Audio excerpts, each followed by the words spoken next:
Welcome to Global Hub Updates. Please subscribe to my channel and press the bell icon for more updates. In September 2025, Defense Secretary Gilberto Teodoro Jr. stunned Congress with a bold vision. The Philippine Navy could soon operate a fleet of 8 frigates. This announcement, made during a crucial budget hearing, immediately electrified the defense community and the public. For a nation with one of the world's longest coastlines and mounting maritime challenges, the prospect of such a leap in naval power was a game-changer. Teodoro's statement wasn't just about numbers.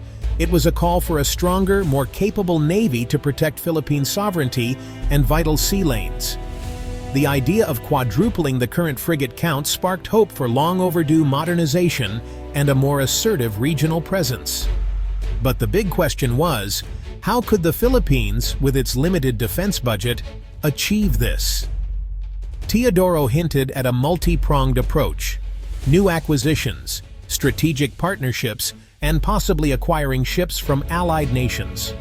This strategy suggested not just buying new ships, but creatively accelerating modernization through international cooperation. The journey from 2 to 8 frigates would be complex, but the vision was set: a new era for Philippine maritime defense. The announcement marked a turning point, signaling ambition and urgency in the face of growing maritime threats.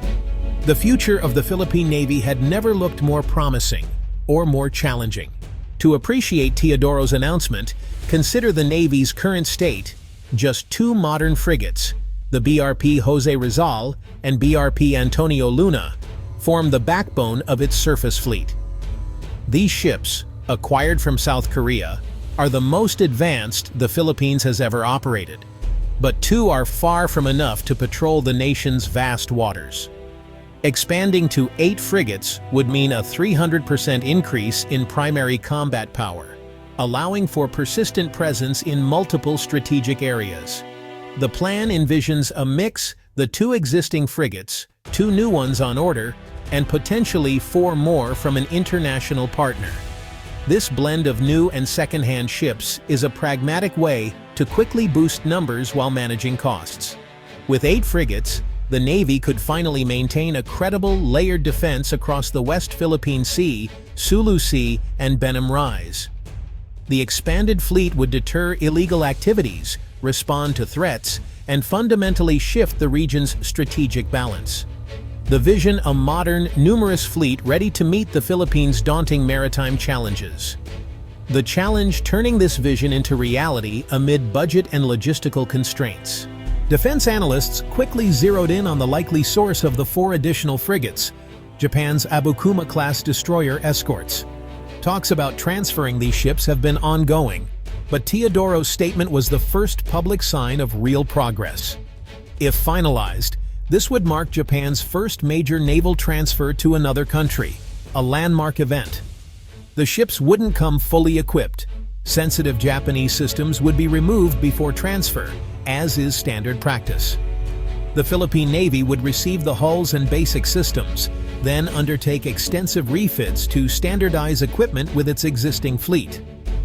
This restore and refit process is complex, requiring significant planning, funding, and technical expertise. The acquisition is not a simple handover, but a multi-stage project: transfer, refit, integration, and long-term sustainment. Success depends on more than just receiving ships. It's about training crews, establishing maintenance, and ensuring a steady supply chain. The real challenge lies in making these ships fully operational and seamlessly integrated into the Philippine fleet. The opportunity is huge, but so is the responsibility to get it right. Vice Admiral Roy Vincent Espa, speaking for the Philippine Navy, confirmed that talks with Japan are underway, but emphasized they're still in the early stages. No formal agreement has been signed, and many details remain under negotiation. These discussions involve multiple agencies and require careful consideration of political, financial, and technical factors. Espa's cautious tone is a reminder: this is a process, not a done deal. Legal frameworks, terms of transfer, and logistics all need to be hammered out. The Navy is approaching the opportunity with due diligence, ensuring any agreement truly benefits Philippine security. While Teodoro provided the bold vision, ESPA grounded expectations in procedural reality. The path forward is complex, but the goal, a more capable Navy, is now firmly on the agenda. The financial model behind this acquisition is crucial. The Abukuma-Class ships may be transferred at low cost or as a grant, but the real expense lies in making them operational. The Philippines must invest heavily in refitting, installing new combat systems, sensors, and weapons to bring the ships up to modern standards. This approach mirrors previous acquisitions, like the Del Pilar-class cutters from the US, which required significant upgrades after transfer. The government must secure multi-year funding for these upgrades, maintenance, and crew training. While the ships themselves may be free, the long-term financial commitment is substantial. The true value of these ships will depend on sustained investment in their readiness and life cycle support. The Abukuma-class destroyer escorts, built in the late 1980s and early 1990s, were designed for anti-submarine and coastal defense. Displacing 1,500 tons, they feature a 76mm main gun, anti-ship missiles, AS rock launchers, and torpedo tubes, plus a helicopter deck, though no hangar. For the Philippine Navy, these ships would be a major upgrade over aging patrol vessels, offering real combat capability. Even with some systems removed, their size and basic armament make them formidable for maritime security operations. Their anti-surface and anti-submarine potential would fill critical gaps in the Navy's current capabilities. The addition of 4 such ships would instantly boost the Navy's ability to patrol and deter threats in strategic waters. They also serve as a vital training platform, preparing crews for more advanced warships in the future.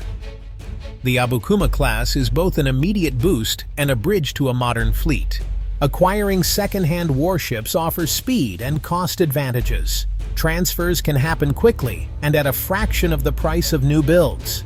This allows the Philippines to rapidly expand its fleet and train more sailors in frigate-level operations.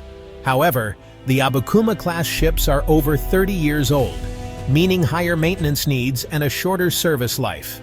Upgrading and integrating these ships is technically complex and costly, with risks of system incompatibility. The lack of a helicopter hangar limits operational flexibility, especially for anti-submarine missions. The Navy must balance the immediate benefit of more hulls against the long-term costs and technical challenges. Second-hand ships are a pragmatic solution, but not without significant trade-offs. Success depends on robust maintenance, integration, and sustained support. Amid the excitement, it's vital to separate confirmed facts from speculation. High-level talks with Japan are underway, and the Navy's goal of 8 frigates is real. However, no final agreement has been signed, and key details, like the terms of transfer and which systems will be removed, remain unsettled. The cost and scope of the refit program are still unknown, with no official budget or contracts in place. Timelines for transfer and commissioning are speculative at best. While the Abukuma-class is the likely candidate, this hasn't been officially confirmed. The vision is powerful, but its realization depends on successful negotiations and sustained investment. The journey from announcement to operational fleet is long and full of variables. The 8-frigate plan marks a bold new chapter for Philippine maritime security. If realized, it would give the Navy the persistence and presence it needs to protect national interests and deter aggression.